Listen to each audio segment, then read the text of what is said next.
Two and two. Okay. Great meal. Thank you, guys. Outstanding meal. And Sid did a great job with that message. Really, really clear, compelling, so good. Love the clarity. And then I was just chatting with some guys just now, and so Kosnadi said I should just maybe share it quickly. But, sometimes we think of Jesus and his disciples. And then Sid showed us how clearly in the scriptures there were those women who were also a part of that discipleship group. But I always like to think, if Jesus was coming to earth to be born of a virgin in 2026, so in other words, he didn't come in the year when he did, he was coming now. Do you honestly think he would choose 12 disciples who were all male? And he wouldn't be taken seriously by 3/4 of the world if he did. Just like if he chose women to be a part of the 12 in the context and time in which he lived, he wouldn't have been taken seriously either. So it's just interesting to think like that. Okay, so I want to share with us it's a portion of scripture from 1 Peter chapter 1, verses 3 to 25. And really what I hope it will do is just again anchor us in the gospel and clarify a few little things that can crop up along the way as we journey in our Christian leadership. Okay. So, it is now 1:10. See, I don't know how long this message is. It's not too long. So, let me read the scripture first, and then we'll go through it. 1 Peter 1, verse 3. Blessed be the God and Father of our Lord Jesus Christ. According to his great mercy, he has caused us to be born again to a living hope through the resurrection of Jesus Christ from the dead, to an inheritance that is imperishable, undefiled, unfading, kept in heaven for you. You who by God's power are being guarded through faith for a salvation that is ready to be revealed in the last time. In this you rejoice, though now for a little while, if necessary, you have been grieved by various trials, so that the tested genuineness of your faith, more precious than gold that perishes, though it is tested by fire, may be found to result in praise and glory and honor at the revelation of Jesus Christ. Though you have not seen him, you love him. Though you do not see him now, you believe in him and rejoice with a joy that is inexpressible and filled with glory, obtaining the outcome of your faith, the salvation of your souls. Concerning this salvation, the prophets who prophesied about the grace that was to be yours searched and inquired carefully, inquiring what person or time the Spirit of Christ in them was indicating when he predicted the sufferings of Christ and the subsequent glories. It was revealed to them that they were serving not themselves but you in the things that have now been announced to you through those who preached the gospel, the good news, to you by the Holy Spirit sent from heaven, things into which angels long to look. Therefore, preparing your minds for action, and being sober-minded, set your hope fully on the grace that will be brought to you at the revelation of Jesus Christ. Grace that will be brought to you at the revelation of Jesus Christ. As obedient children, do not be conformed to the passions of your former ignorance, but as he who called you is holy, so also be holy in all your conduct, since it is written, you shall be holy as I am holy.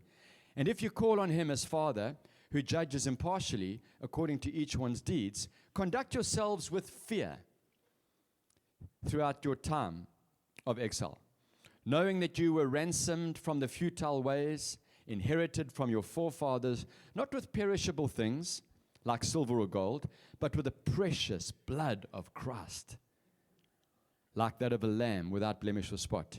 He who was foreknown before the foundation of the world, but was made manifest in the last times for the sake of you, who through him are believers in God, who raised him from the dead and gave him glory, so that your faith and hope are in God.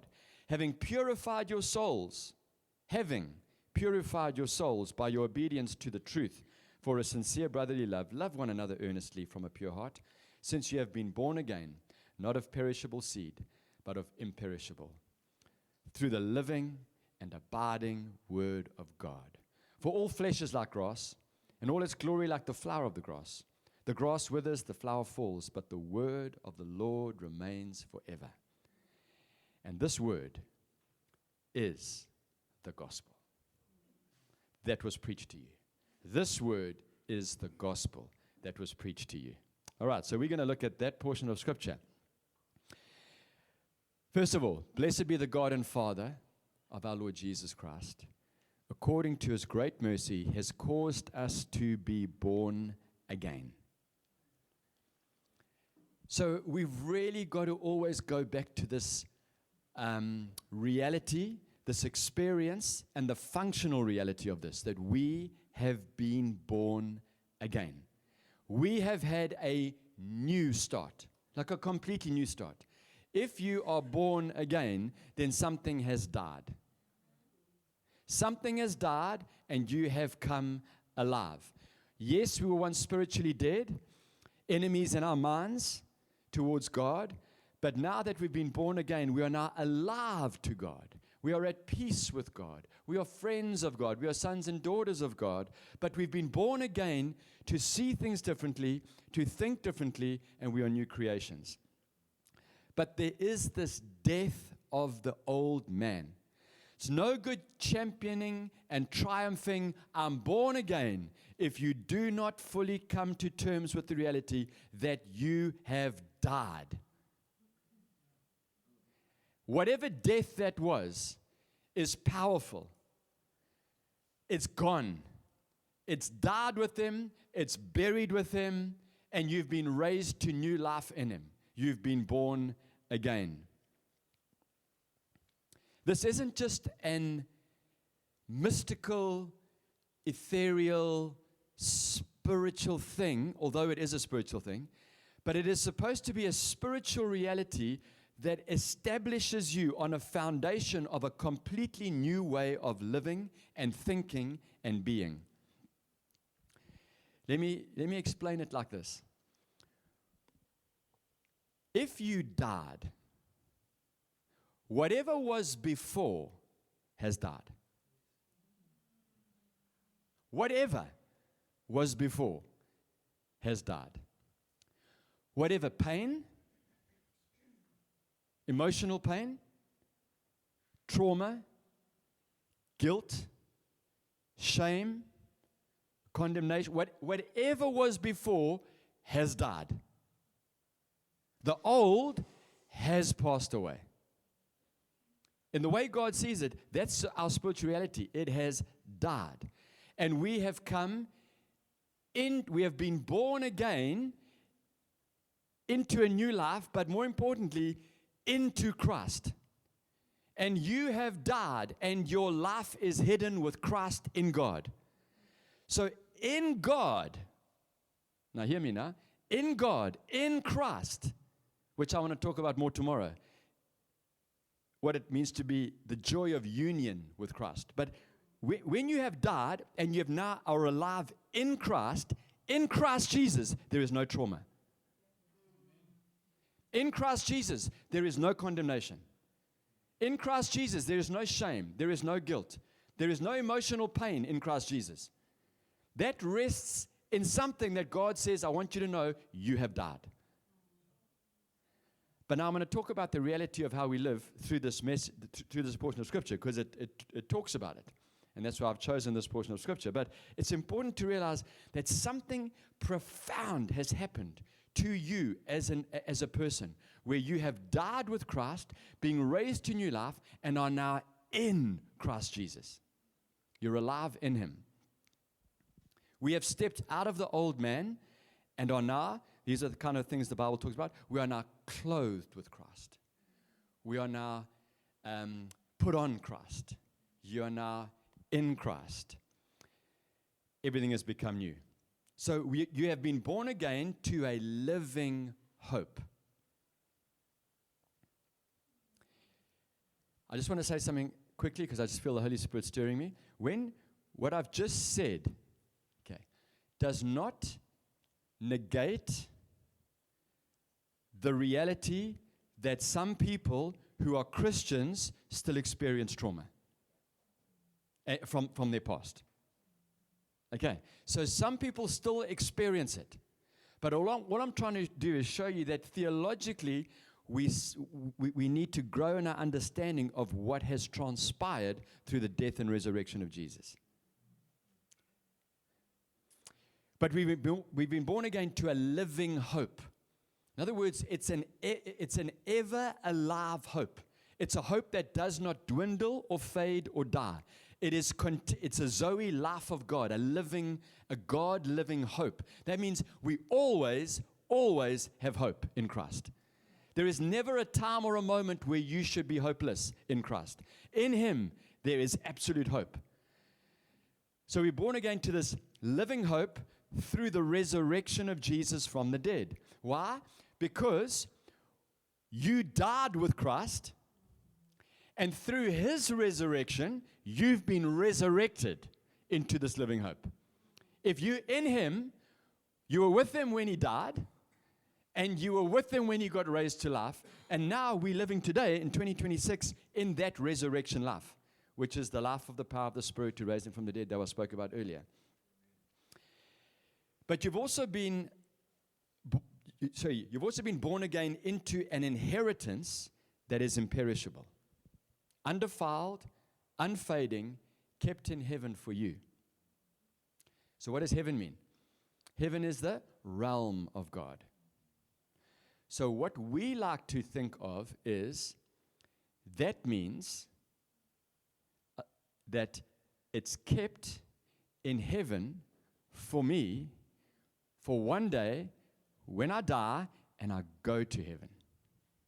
But that's not the right thinking of the gospel, because heaven is not a place you're going to go to. Heaven is a realm where God is. And he says one day, I will recreate the heavens and the earth, and I am going to actually bring heaven here in the new heavens and the new earth. And you will dwell here with me in glory, and you won't need the sun, and you won't need a temple, and you won't have pain, and you won't have anything like that. So when it says kept in heaven for you, all it's saying is there is you've been born again into an inheritance that is kept in a realm outside of this world for you. A realm where it cannot be lost, cannot be stolen, cannot be corrupted by moths, there's no thieves there. It's yours, it's secure, but by the Spirit, it's yours. Okay? So it's not only for when you die. It's just kept in the realm. He says, pray that my kingdom come and my will be done in your realm as it is in my realm. That's really what he's saying. So we can, by faith, access this inheritance now. But you'll see from the scripture that you can't access all of it. But you must be accessing it now. You must be, by faith, pulling in what grace has freely provided. You have been born again into a living hope and into who by God's power are being guarded through faith. God's power is guarding you. But what brings the reality of this power upon your life is your belief that God is guarding you. Your faith, it's your partnership. If you don't believe that God is guarding you, then you're going to live in a reality where you don't experience God guarding you. But by your faith, you access what grace has provided. By your faith, by believing, God will guard you. So do not think my faith is guarding you. Or me. I mustn't think my faith is guarding me, But my faith is accessing God's guardianship over my life. That's really what it's saying. Because if my faith is guarding me, I'm in trouble. I need God to guard me. But he says this, who by God's power are being guarded through faith for a salvation ready to be revealed in the last time. Interesting that. You're being guarded through faith for a salvation. In other words, God is keeping you because there's more to come. There, if you think you're saved, now, God says there is still more of a salvation that's going to happen when I return. Because if we think it's awesome being a child of God now, and it is, one day you will see him face to face, and you will have a glorified body just like him. And now we know in part, but then we will be fully know. You know all those scriptures. It's like there is a salvation that will be revealed still. And you'll see it again, referenced by Peter. In this, you rejoice, though now for a little while, if necessary. Why do you say if necessary? Though now for a little while, if necessary, you have been grieved by various trials. It's not like just because you live in a fallen world, there are trials. Also, if necessary. That's interesting. You have been grieved by various trials. Why? So that the tested genuineness of your faith, more precious than gold, that perishes though it's tested by fire, may be found to result in praise and glory and honor at the revelation of Jesus Christ. It's like it is necessary for some of us sometimes to go through certain things for the tested genuineness of this faith. Because you actually do not really know what you believe until the pressure's on. That's how it is. Our greatest growth as people is actually when the pressure is on. Because then you really know what you believe. And there is this solid reality of, I know, like I know, like I know through all things. So sometimes it's necessary because when it's tested genuine, when he returns, there will be this incredible anthem of praise from his church, his beloved, because they have stood the test. They have been through it all, and he is glorified. And literally, it's like taking Satan's face and just squashing it. I want to say something, but I better not. Let me stop there. Though you have not seen him, you love him. Though you do not see him now, you believe in him and rejoice with a joy that is inexpressible, filled with glory, obtaining the outcome of your faith, the salvation of your souls. It's another interesting scripture. Obtaining, not having obtained. Obtaining, present reality. I am continuing, whatever trial comes my way, I still have a joy inexpressible, because in and through this, I am obtaining the salvation of my souls, the outcome of my faith. God doesn't just love your spirit. He loves you, spirit, soul, and body. He is at work in you, spirit, soul, and body. His work in the spirit is actually done. But his work in us, he continues the work in us. There's a certain work he is continuing in us, which will result in praise, glory, and honor at the revelation of his appearing, and that's salvation of our souls.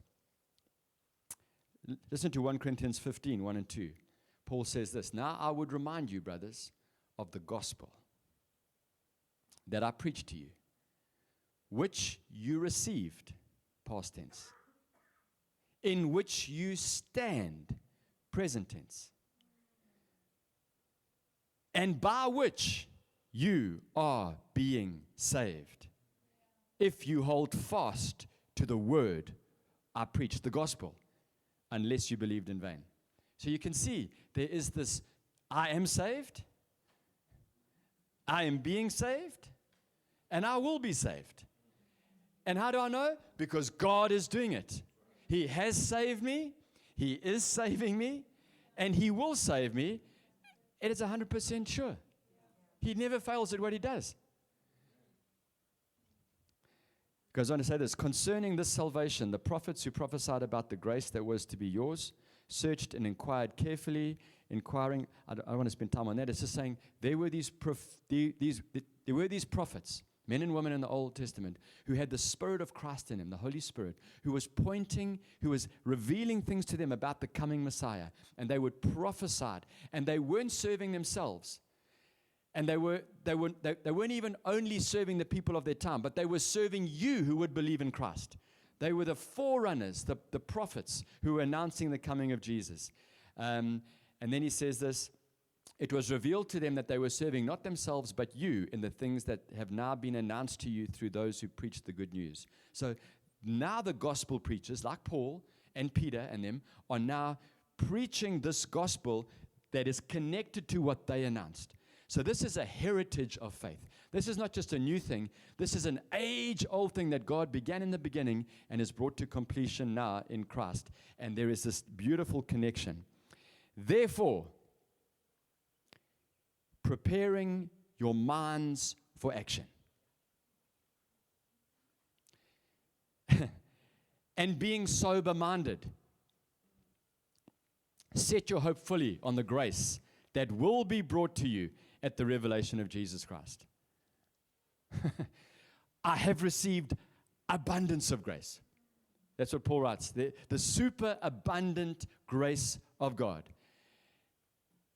But you and I can never exhaust the riches of the grace of God. As much of the charis, of the gifts, of the mercy, of the empowering that we have received, there is still more. In everything that God does, there is still more. You can never get bored with God because there is still more. There's even more of a grace to be revealed at the return of Jesus Christ. More empowering, and that's got a lot to do with our spiritual bodies, our glorified bodies. But he says this, preparing your minds. When you are born again, and the Bible says, therefore, if any man who is in Christ, he is a new creation, and the old has gone, and behold, everything has become new.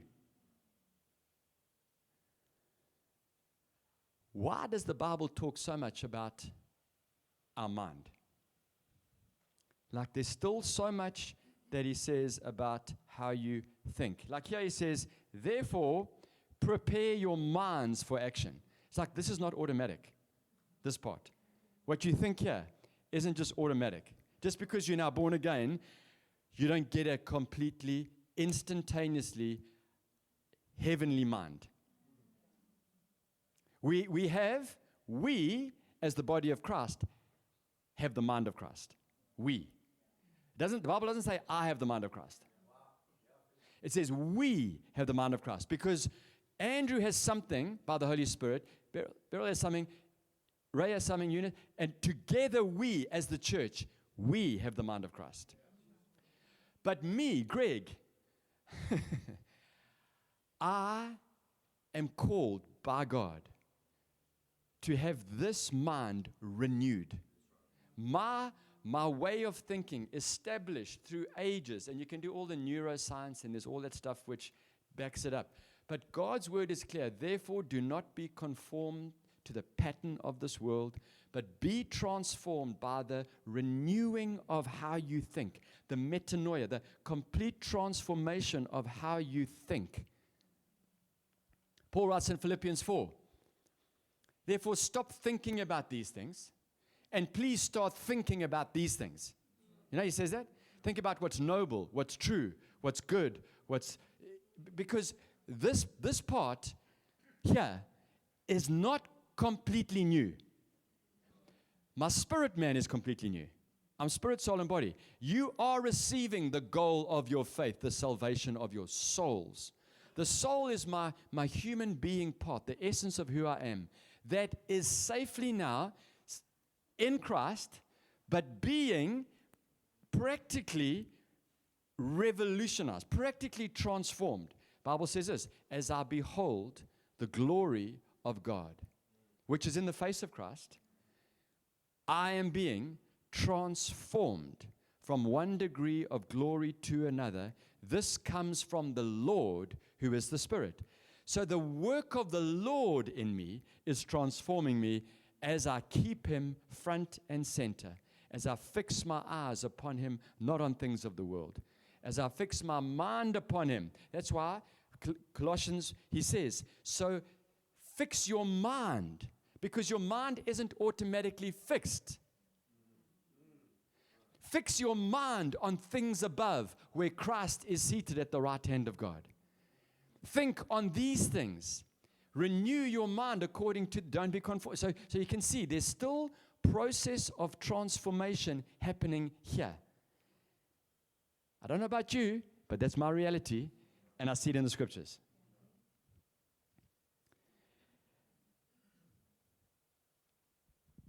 As obedient children, the very next verse, listen to this. As obedient children, do not be conformed to the passions of your former ignorance. So you can see, I am a new creation in Christ. My spirit is absolutely, wonderfully new. There's something in me now that does not want to do the things I used to do. I find no joy and pleasure in doing those things. What's that? That's the born again reality. So my very desires are transformed. But that does not mean that I am immune to going back and doing the things that I once used to do. So he says, do not be conformed to the passions of your former ignorance, but as He who called you is holy, so also be holy in all your conduct. Our God is holy. He's completely different to anybody or anything else. Anything you can think of, He's completely unique.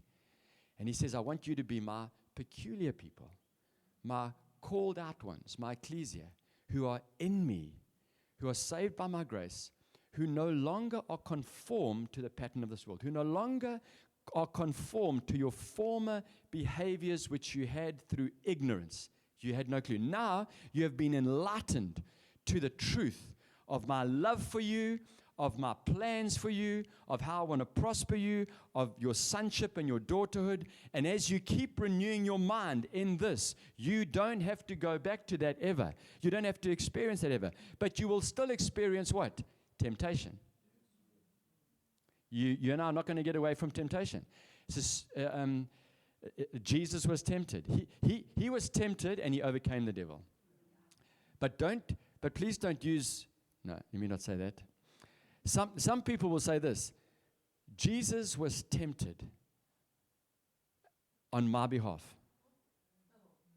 No, He was tempted to put the devil in his place, to show that a man filled with the Spirit of God, seeking the will of God, can resist whatever the devil throws at him and overcome. And now we, as children of God, filled with the Spirit of God, submitted to the will of God, can resist the devil and he will flee. He showed us that it can be done. Why? Through the power of the Scriptures. That's how He did it. So I want to just say this. When there is something called sanctification, it's this continual, think of this scripture, you and I, Romans 8, and it is God who works all things for good for all those who love Him and are called according to His purpose. Now, we sometimes like to use that scripture in this context. I was so tempted to buy that car, and you know what, eventually I bought that car, but I shouldn't have because I didn't really have the money, but it's okay, I borrowed it, and after a few months you realize, I shouldn't have bought that car. I'm in trouble financially. But don't worry, because God works all things for good. That's how we like to use that scripture. No, you know what that scripture was actually contextually written there for? Was about, for you have been predestined to be conformed to the image of Christ. And whom he has called, he has justified. And our God is able to work all things for good. No matter what thing happens your way, you have been predestined to be conformed to the image of Christ. You will look like Christ. You will be in Christ. You will see him as he is, because I'm working in you, and I can work anything that happens towards that purpose. So God is at work in us. There is this transformation. Though I am born again, new spirit, the law of God written in my heart. In other words, I don't have to, I don't know what the will of God is here. No, the Spirit of Christ in me leads me. Greg, the way you speak to people is like this. The way you honor people like this. You forgive. That comes from within, because the laws are written on our hearts. But I'm also I also have a body. This, you see this human body, yeah? This thing, yeah? And I have a soul. And this thing here, I've got to look after it. Because you can have the greatest, it's horrible when I'm speaking like this, because I can say things that aren't always going to be true. So I've got to try and be careful here. You can be on fire for God, seeing signs, wonders, and miracles, and not take care of your human body, and you will die earlier than you would have if you took care of your human body. It's happened before. So you've still got to take care of your human body. And you've still got to realize that God is at work in my soul. Even though I'm born again and I'm a new creation and the old is gone and everything has become new. Because that's speaking of a powerful spiritual reality. And he just simply says, I want you to also be holy like I'm holy. I want you to represent me to the world. I didn't do the things of the world. But we make mistakes, don't we? I do. And then I always know that there's no condemnation for those who are in Christ Jesus. My mistakes don't have to pull me back. Like I always say, we're not playing snakes and ladders here. Like I was doing so well with Jesus, and now I'm down to number 3 again. I've got to start again. That doesn't work in the grace of God. It's like I am always in him.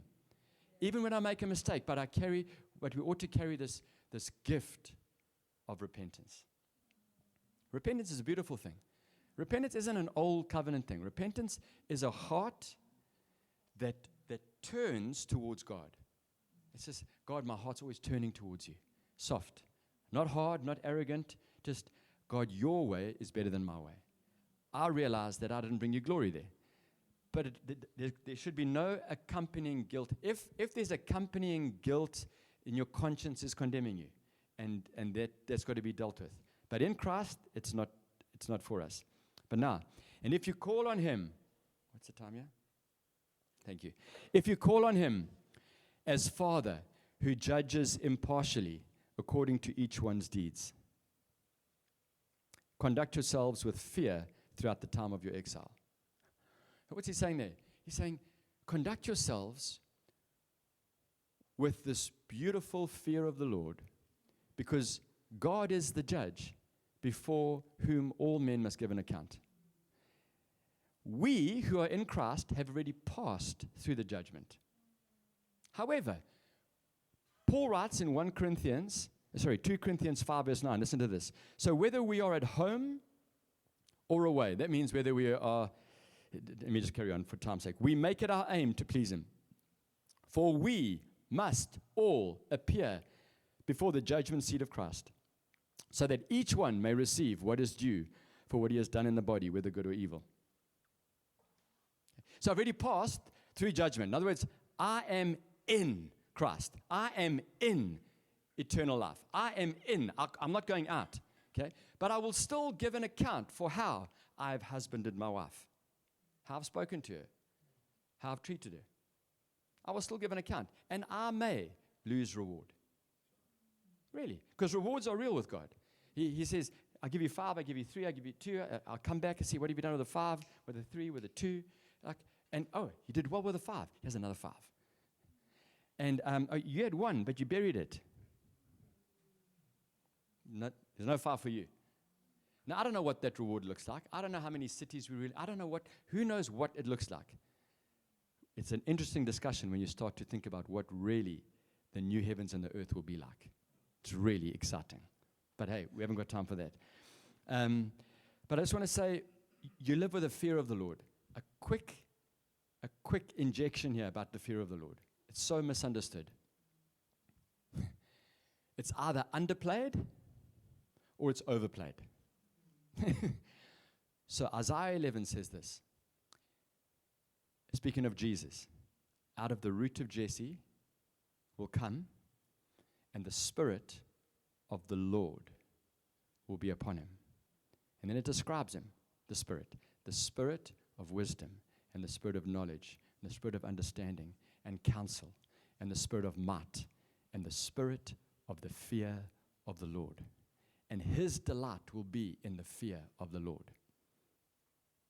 Okay? So Jesus had the Spirit, the Holy Spirit, of the fear of the Lord in him, and Jesus' delight was in the fear of the Lord.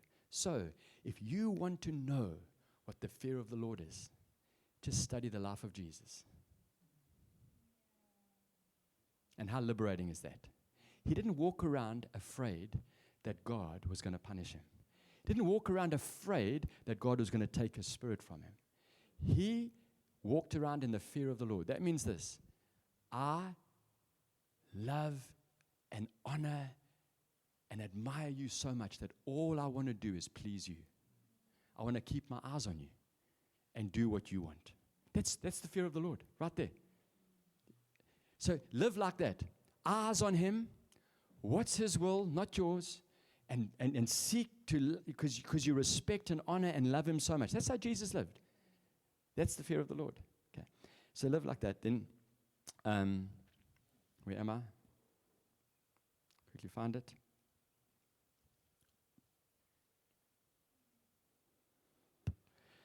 Knowing, here we go. This is important. I nearly missed that.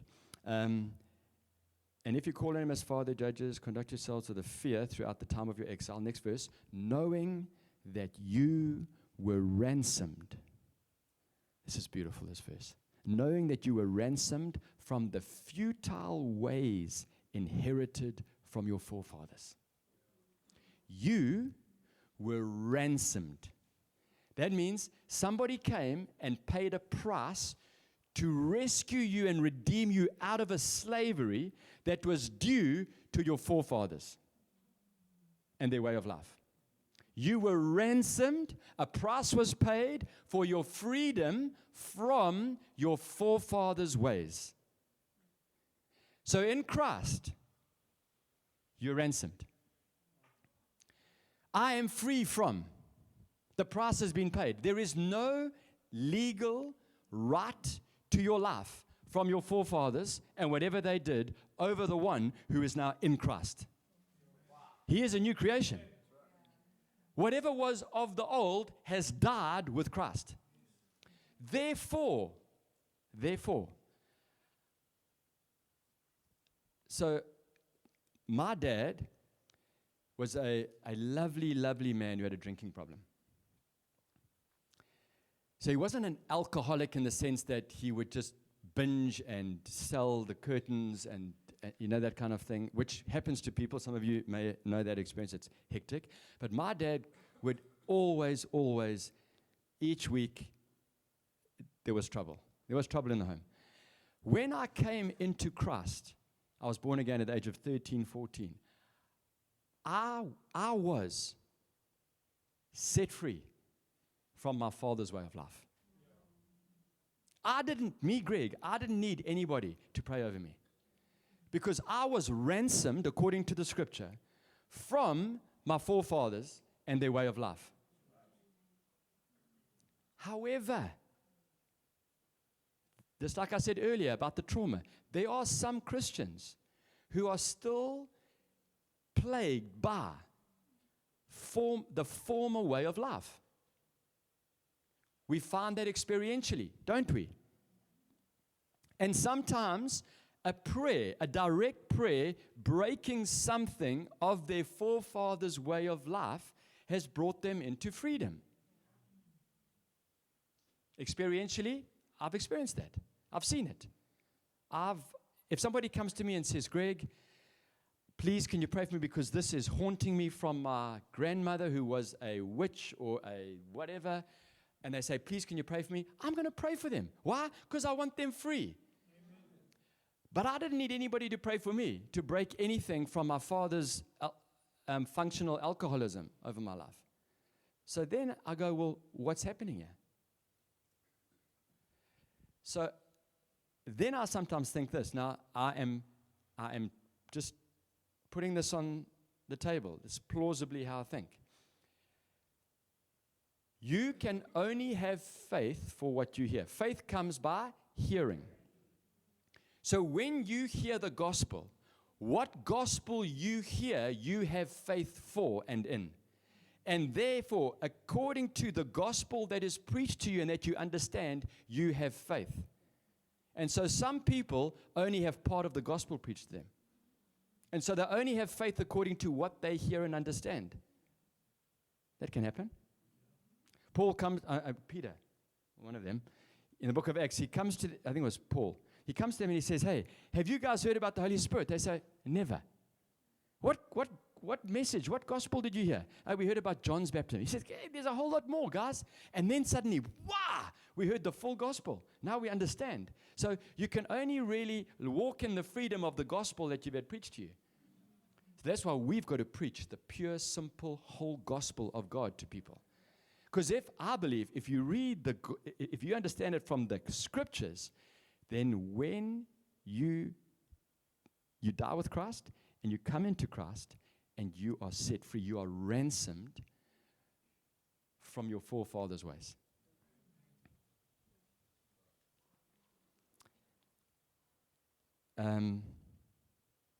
Not with perishable things. You weren't ransomed with perishable things like silver or gold, but with the precious blood of Jesus Christ. Do you know how precious that blood is? Do you know how powerful that blood is? You telling me, so anybody who wants to have an argument with me, I'm willing to go on, have it with you. You telling me that blood couldn't break the curse of your forefathers? Like seriously, you don't believe that blood's got the power to break? That blood is the most precious thing, I don't even know what word to use. It's the most precious substance ever given for man that ransomed us into freedom from any form of slavery, any form of bondage due to our forefathers. That's the power of that blood. But some people don't walk in that freedom for maybe it's got to do with the gospel they heard, maybe it's got to do with faith. I don't know what. Sometimes it's got to do with demonic oppression. Really. Demons don't want people free. So there's all of these things against. What do we want? It's not so much about if somebody comes to me, let me just think. If somebody comes to me and they say, Greg, I've got a new house. Please can you come and anoint my house with oil? We get asked that. We've got a large amount of Indian people in our church. Love them. So come and anoint my... Now, do I believe in that? I really don't. Because I'm a new creation. And the Spirit of God is in me. So, but if they are... I say, you know what, I've been asked, please come and anoint my car. I've got a new car. So I go, you know what, I don't really have to, but what I will do is I will come and I will bless you and your new car. And may God prosper you in your new car. I will come and do that. But I'm not going to have a big theological discussion because all I want is freedom and joy for people. So if somebody says, please, Greg, I don't really believe in that. Please come. I say, okay, sure. Thank you, God, that you've blessed this house. Thank you, God, that you prosper this. I'll just do it because we want freedom. So it's not about getting into intellectual arguments about what's right and what's wrong, but just go for freedom. But the precious blood of Jesus, there is nothing outside of the power of that blood. It's powerful to set us free. He was foreknown before the foundation of the world, but was made manifest in the last times for the sake of you who through him are believers in God. Having purified your souls by your obedience to the truth. Oh, now listen to that, guys. Having purified your souls, not your spirit, that emotional will, psyche. Having purified your souls by your obedience to the truth. There's a partnership here. In other words, what's the truth? The truth is the gospel. Whatever the gospel teaches, that's the truth. We say it's gospel. It's the truth of God. As I stand under the gospel, as I have the gospel reality profoundly transforming everything about me, including my spirit, soul, and body, as I am under the gospel, there is a purifying even of my soul. There is a work of God. And the same Spirit who raised Jesus from the dead quickens or gives life even to your mortal body. There's something of the life of God that permeates the rest of my humanity. He's not just concerned about your spirit. He loves all of you. And there's a transformation into all of us. But as I obey the gospel, there's something happening in my soul. Then he says this. We're about to finish. Since you have been born again, not of perishable seed, but of imperishable, through the living and abiding Word of God. The Word of God. The living and abiding Word of God. And this Word is the gospel, the good news that was preached to you. So some people go, they read this part, since you have been born again, not perishable, through the living and abiding Word of God. They think that where it says their Word of God, that means through the Bible. But when Peter's writing this, he's saying that reference there to the Word of God, this is the gospel that was preached to you. This is Christ and the gospel that I'm speaking about here. So in closing, this should challenge some things about. We should be a people who believe that the blood of Christ breaks any bloodline from our forefathers. That's really where we should be. But if for any reason somebody's still struggling, I'm not going to make them feel bad that they didn't understand. I'm going to pray for freedom through the blood of Jesus Christ to know that they are set free from the former forefathers' ways and show them the scripture. And now let's take you into freedom.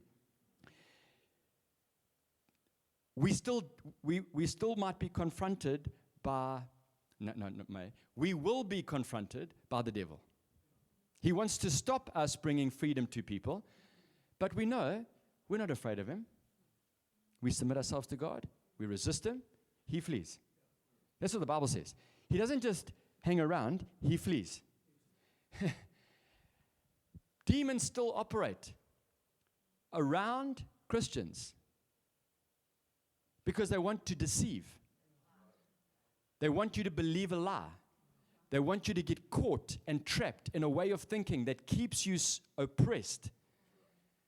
But there's no demon going to come and indwell me and possess me, because he'll have a horrible time. But the Spirit of Jesus is here. But he will try and harass me and try and stop me. But I'm ready for that. So I'm in a war. But I'm fighting the fight of faith. I don't have to defeat the devil. Jesus defeated the devil. All I got to do is, having done all to stand with the full armor of God on.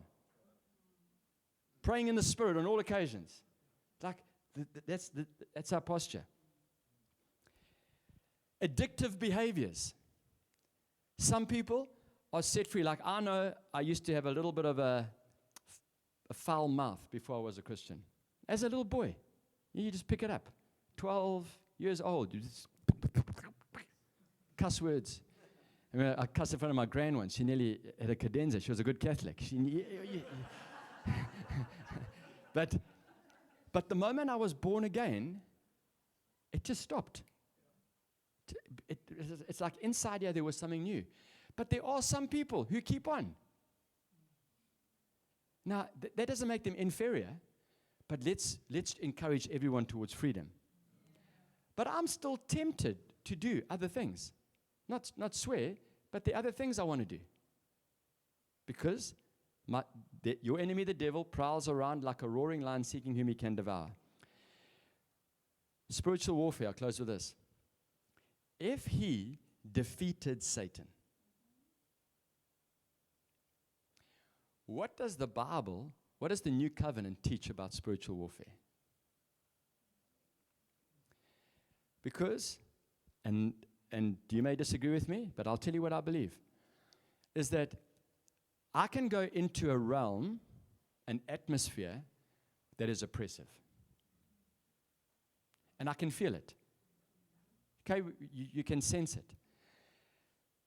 But I do not find one place in the Bible that says that I must take on the principalities of the air over that area. I cannot find it. But what I am going to do is preach Christ by the Holy Spirit. And I'm going to lock what's locked in heaven, and I want to unlock what's unlocked in heaven. That's my job. The Bible speaks mostly about our spiritual warfare as being here.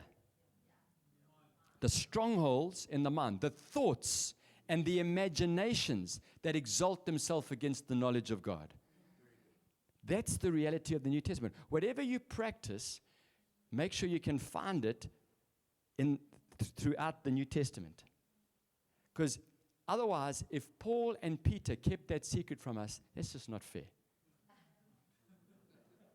But they didn't need it because it wasn't a secret. They knew Christ had overcome. And therefore, they would preach Christ wherever they went. And if they got persecuted, they got persecuted. And if we get persecuted, we get persecuted. But sometimes too much time is spent focused on things that don't need focus. The power is in the gospel. So stay rooted in the gospel. Let the gospel wash over us all the time, because that's when this makes sense. Amen.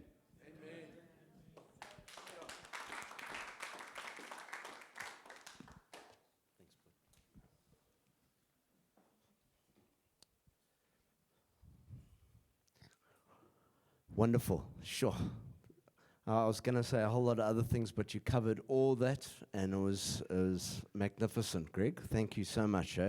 Such a rich deposit. And I just want to appreciate all of you. This has been an amazing day. So many wonderful things being established in our hearts and in our alignment and going ahead. And peace and just joy as we build together this beautiful, beautiful family. And we are going to, for those that are going to go to Founders Days and have a wonderful, or just go home and relax, bless you guys, the people that are going to go to the Flax, we're going to arrive there at 3, get going on our walk 3:15, and then we'll have tea and cake and all that after the walk. And that's all right, Flax? And so, yeah, I just want to close in prayer. And I just feel so blessed today, so full, and just, God has just done a rich thing with us today. Father, we just thank you for the gift of Greg and his word and his imparting to us in both sessions. And thank you for the fellowship and the connections and the time of us just being able to be together, Lord, and just to eat a meal. And so much gets established even around tables, Lord, and as we enjoy one another. And I just thank you, Father God, for the enjoyment of one another, of doing life together and seeing your kingdom advance. And Father, thank you. Thank you for all those that have served. Thank you for Z filming, and for Helene and Eunice and the staff, Lord, as they've cleaned and facilitated this time. Father, we just thank you for what's going to transpire tomorrow as we come together and as we've had such a beautiful synergy as a team. Release this, Father God, in the full breadth of Rain Church. In Jesus' name, amen.